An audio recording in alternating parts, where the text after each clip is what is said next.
times for me to cover my settings here in the Black Ops 6 beta, and that's exactly what we're doing today. It took me a little bit to master all of the intricate settings that are in this game. There's a lot of different settings in this game compared to games like Modern Warfare 2 or Modern Warfare 3, especially with all the new movement mechanics.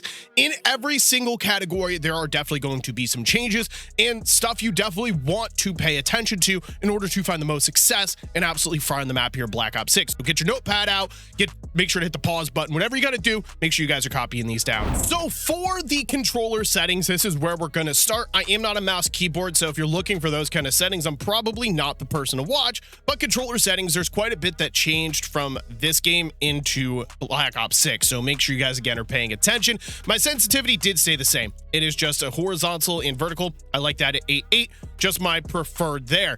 When it comes down to simplified controls and low motor strain, those are just preset settings, so keep those off. You guys are going to lose a lot of creativity within your settings if you do turn those on. So if you guys want controller vibration, it's there. Turn it on if you want to. And on the first page, this is different. The dead zones are right in the normal controller settings there, so you guys can copy down my dead zones if you want. Personally, I have a little bit of trouble sprinting where I have to jam my button, so that's why I have the left stick max brought down just a little bit. So if you guys want to copy these down, feel free to do so. So in the aiming option of controller, this is where you can find things like sensitivity multiplier, aim assist, look inversion.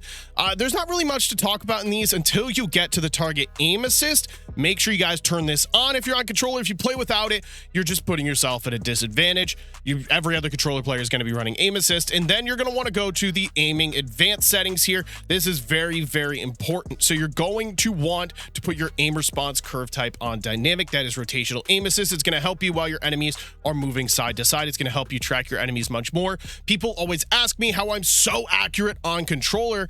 And truthfully, I want to say the aim assist does a lot of the work. Of course, it comes down to practice, but being able to utilize the aim assist properly is part of the biggest things when it comes to aiming in Call of Duty. So put on dynamic, you're going to immediately see a more slow, dragging aim assist feel. Something I did kind of forget to mention here is my sensitivity multiplier per zoom. I'm not someone that ever really snipes or use high zoom scopes. I will occasionally use like a 2 to 3 times, but most of the time I'm using low zoom. I have those on 0.85, but if you guys are a sniper, this is where you can locate your sensitivity multipliers. Now, here's where things start to get spicy.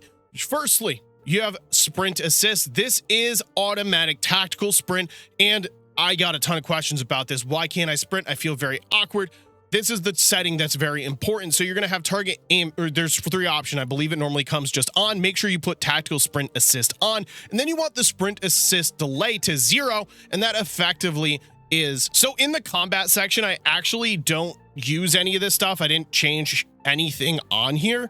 So if you guys do want to copy down what I'm running, you can, but again, there's not really anything that I've changed. This is what I would like to say is more of like a war zone thing more than anything else. I don't see any reason why you should change aim down sight beat behavior or equipment behavior. But if you guys do like to change that, that is definitely a preference thing. So in the graphics tabs, you guys may be noticing you have a ton of packet bursters skipping around the map, and this is where you're going to find that setting. This is going to apply for both console and PC. So make sure you guys are paying attention. Obviously, I am on PC, and you can see a lot of the settings here that aren't going to apply to you. But at the end of the day, you guys should definitely pay attention because I have a way to limit that packet burst. It's still going to happen, unfortunately, but I have a way to limit it much further. So for my PC people, make sure you guys have your NVIDIA Reflex low latency on, not on plus boost, just make sure it's on. Other than that, in this particular one, I'll show you I'm running custom frames and stuff like that, but there's nothing that I would say is, this is going to depend on your PC more than anything else, but we're starting to get into the quality stuff that if you guys do have a similar PC to mine, for example, I have a 3080 Ti, you can copy some of my settings. For console though, and PC, we have upscaling, and you guys want to make sure you guys have this turns on. It's going to make your game extremely crisp. Fidelity Cast is just that sharpening tool. Personally, I have mine as 65, but you can turn that all the way up to 100 if you want to. Again, 65 is my go-to. It doesn't matter what you put it on, just make sure you turn it on and choose the setting to make your game look the best it possibly can. So VRAM scale for PC people, you guys want to maximize that. It also reduces stutter. But variable rate shading I have turned on. Texture resolution, personally it's a beta, so I'm not really targeting that graphical feel. I just want the best performance. So a lot of my settings are going to be low, so keep that in mind. So PC people, feel free to copy this down. So this is the setting that for both console and PC, you guys need to be paying attention to. It's on-demand texture streaming, which basically what it's going to do is it's going to use your internet to load the graphics in the game, which in turn will kind of hit it and make it feel stuttery. And this is how you want to do that. So you guys are going to want your on-demand texture streaming to minimal. Then you want to allocate it to 32. Make sure your download limits are on and make sure it's set to 1. So that way you are in fact getting less stutter issues. So what's happening is more or less it's trying to use cache or memory to remember all the graphics and textures in the game. So the more you play the maps, the less it is going to stutter, but until then it's going to stutter a lot. So what this is going to do is limit how much it's saving and how much is using your internet while you're playing, and over time it will get better. So we're going to keep scrolling down here. That if other people wanted to copy down, again, you can do so for my PC folk, but for my console stuff, a lot of this stuff really won't matter to you. I think it's just default settings within the consoles. And for my last here for graphics, I have the view tab where you're going to have things like motion reduction. Make sure you guys turn that off. For the FOV, I have 110. That's my personal preference. I know a lot of people like 120. I know a lot of the COD pros are in between 105 and 110. So it is going to be preference. Make sure your ADS field of view is unaffected. Then you're going to scroll down here to world motion blur. Make sure that is turned off, weapon and world motion blur. And make sure your first person camera movement is at least 50%. That's going to make your character look like he's moving a lot less, meaning like the shake and the bobs and the weaves. It's going to make you a more accurate player. That one's a kind of an important setting. So if you guys weren't listening, you're missing out, but make sure you guys have that on at least 50%. So honestly, I'm just going to skip right over the audio here. I have it here if you guys want to see like my audio mix and what I'm running, but none of this, honestly, it's a beta. None of this is too important. There's not a lot of settings here to cover, but I did just want to chuck it in case someone wanted to pause to see what I'm running. And in the interface here, there is a lot of important things I need to cover. Obviously, this is all PC stuff, so you know, whatever. This is I only run the FPS. This stuff's not really that important. This is just personal preferences more than anything. But in the readability tab, there's some very important stuff down here in color customization. So one of the most asked questions basically since Cold War is how you change the colors of your enemies. This is how you do it. Pick whatever one you want. It just sets custom. You know, you can choose whatever color you want. Your team, your enemy, yourself, the contested flags. Doesn't matter, you guys, that's how you do it. So that answers that question. But more importantly is how you make your game look extremely bright, vibrant, and crispy is going to be in the color filter settings, which you're going to want to set to filter 2, where your color filter target is set at both, and you're going to want them both at 100. It's going to make your game more vibrant and extremely just boost your visibility on the map. It's going to make your enemies easier to see. It's going to make there be less haze. So filter 2, color filter target both, and 100. And something that changed within or Black Ops 6 here that wasn't in any other previous game is going to be the HUD presets. So this makes it so you can change all your stuff. You can move your minimap around, whatever. I have mine on standard. That's just what I got, but you want that on magnified. So it's going to make your minimap much bigger, meaning you get more information. You get to see how close an enemy is, where exactly they are on the map. 100%, this is the best option right now. There's a lot of different ones on here that I just personally don't think are that good, but the magnified one is fantastic. So that's a big bonus in my opinion. Absolutely awesome. And another one that you're going to want to make sure you have is your minimap shape to square. That again makes your minimap even bigger. So again, more information. The minimap is extremely important. Honestly, probably the most important piece of information without a UAV is just the minimap in general. You can use the minimap to determine where the enemies are going to be simply because of where your teammates are. They're not going to spawn directly with your teammates. They're going to spawn in the empty areas of the map. So having your minimap very, very big and then square makes it even bigger is at the end of the day just going to give you far more information. I'm not a huge fan of making these settings videos because I always feel extremely awkward while explaining it, but I do the best I can, man. I hope you guys enjoyed these settings. I hope they make you fry here in Black Ops 6. We're going to jump into a gameplay where I'm testing out some attachments with the XM4.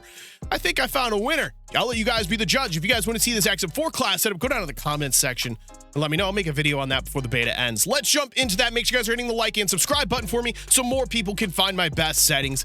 Let's get into the gameplay. So this kind of gives me the perfect opportunity here to test out some XM4 attachments. I've recently unlocked rapid fire for it, and I kind of wanted to go for like a pretty aggressive build, and I think I've actually hit it right on the head. For the aggressive approach, I think I nailed this thing, man. You get to run around the map and essentially use it somewhat like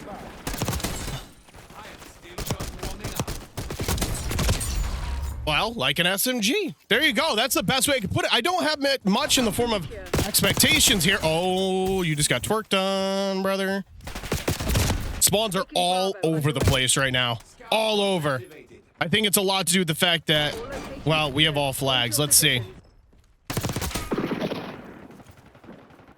I'm cruising. This is how you got to play with this thing. This is how I intended for it to be used. They just took A. He's one shot.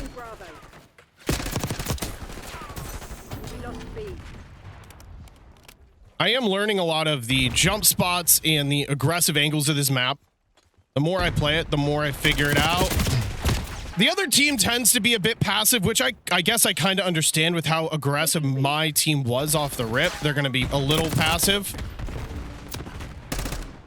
I saw you, Pete. What? Okay. So the recoil seems pretty manageable on this, actually. That's actually kind of surprising.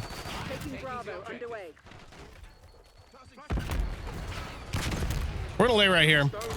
There we go. Oh, my teammates got the watchdog. We just hit the massive flank. They're gonna spawn next to me, though.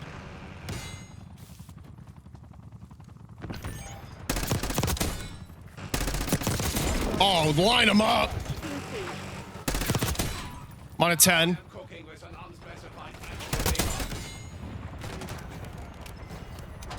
All right, we here?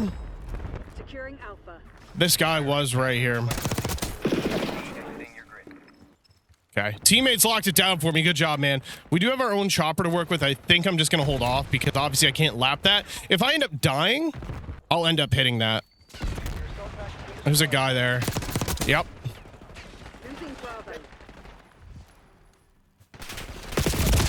I have locked in one other nuke. I wasn't recording. I was just leveling up a weapon and ended up locking in another nuke. So it was the AMES again, actually. So I've gotten an AMES nuke twice here.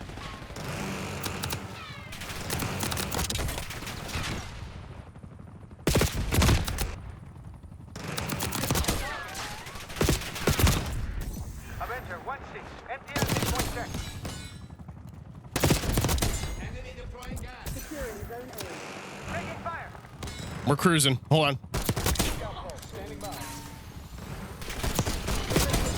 That man was sitting in his spawn with gas. I guess he's hiding from the chopper, but man, the chopper's not even that good in my opinion. I don't think you need to do all that sitting. The watchdog helo. I swear to you. Every single time I use that thing, every single time I use the watchdog, it falls on me. Swear to you. That is one of my biggest complaints about it. Losing B.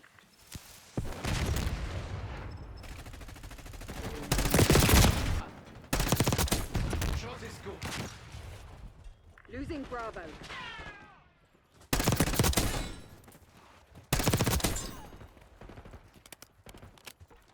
I guess if I just stay aggressive, I think it's just going to be where I'm most successful.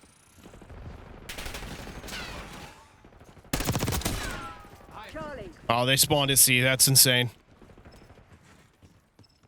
Oh, what? Where did you come from? All right, I'll help the squad on A. Get the points. UAV. Approaching another chopper here.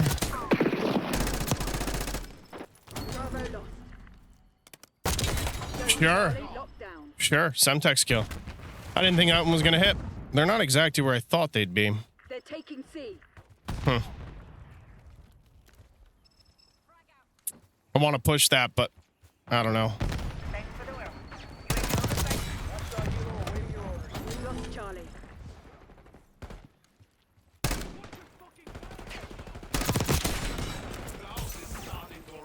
All right, we're gonna go back and we're gonna take a look at B because it looks like they have control of the map. No, they don't have control of the map. I thought they did. Game is kind of winding down, so no point in playing it safe. Dang, I wanted that kill.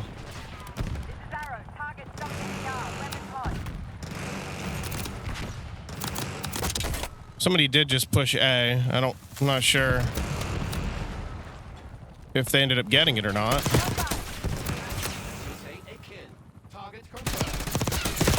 Oh, again, lining up. Chop them down.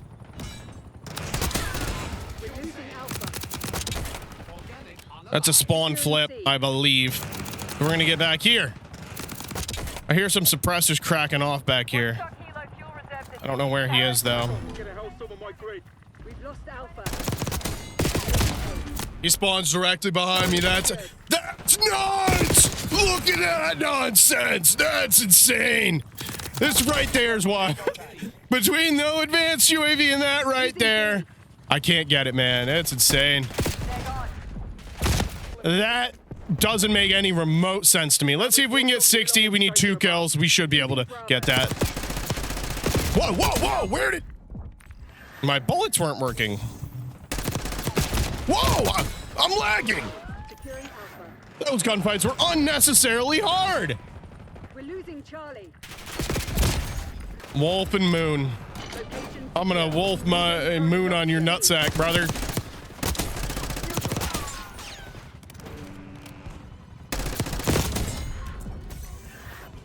I don't know what that was supposed to mean, to be honest. Wolf my moon on your nutsack. Yeah, you got me.